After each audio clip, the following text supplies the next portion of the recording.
facts you might not know. From the biggest flops to the greatest hits, this is Trash Can Tidbits. Hello everyone, it's your boy Beaton here, and welcome back to the 5th installment of Trash Can Tidbits. I got a good one for you this week, because this is my first collab video. I bet you've already noticed the shirt that I'm wearing, and no, it's not a reference to me. As a raccoon, I have been compelled to do a themed list about the popular Canadian cartoon series, The Raccoons.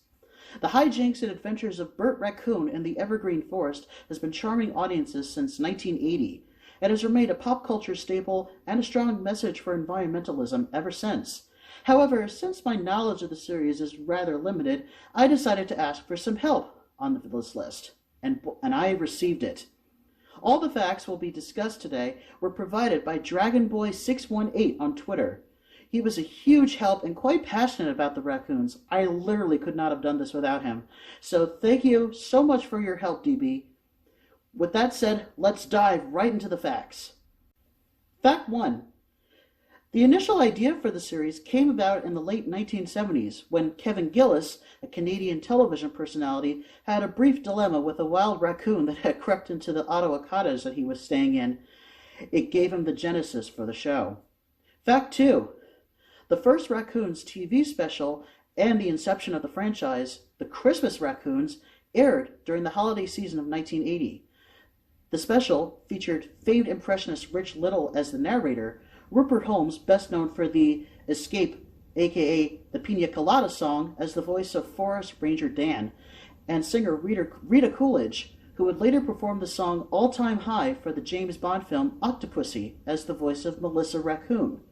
The second special, The Raccoons on Ice, featured Coolidge as Melissa once again, and singer Leo Sayer replacing Holmes as Ranger Dan. Fact 3. The first 3 Raccoons TV specials being Christmas Raccoons, Raccoons on Ice, and The Raccoons and the Lost Star became the top-rated holiday specials of 1980, 1981, and 1983, respectively. In Canada, the US, and the UK. In 1984, a 4th special, The Raccoons Let's Dance, was released direct-to-video. Fact 4.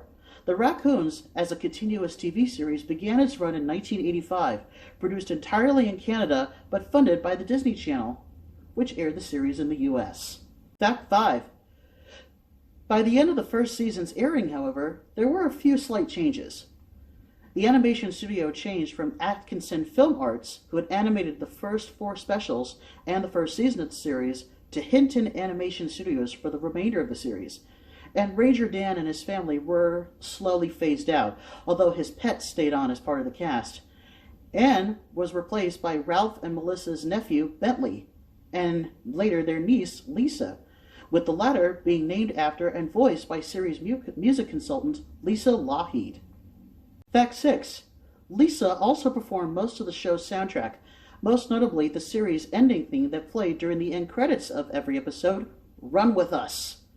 The song charted at number 2 on the Canadian Content Top 10 charts in 1987.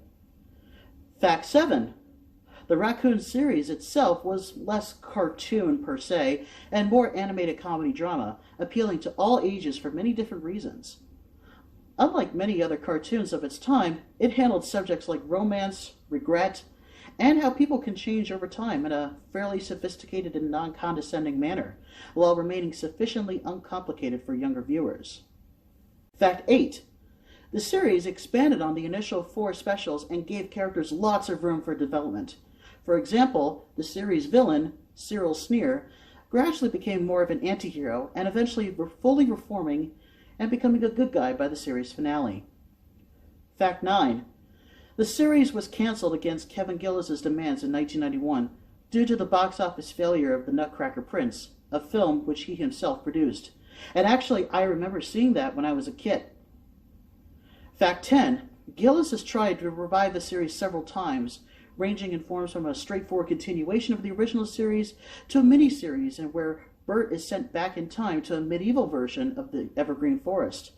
and even as a film known as Long as Forever, a Raccoons movie. Unfortunately, none of these projects ever came to fruition, but recently he announced via online interview that he is currently working on a reboot/revival of the series, produced by Ottawa-based studio Big Jump Entertainment, which is planned to premiere later this year with a holiday special.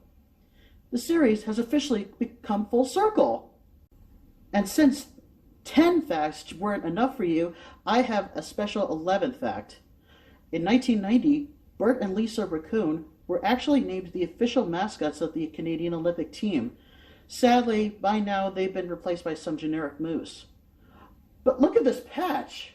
I personally wish they had kept it. Look how cool this looks. So there you have it.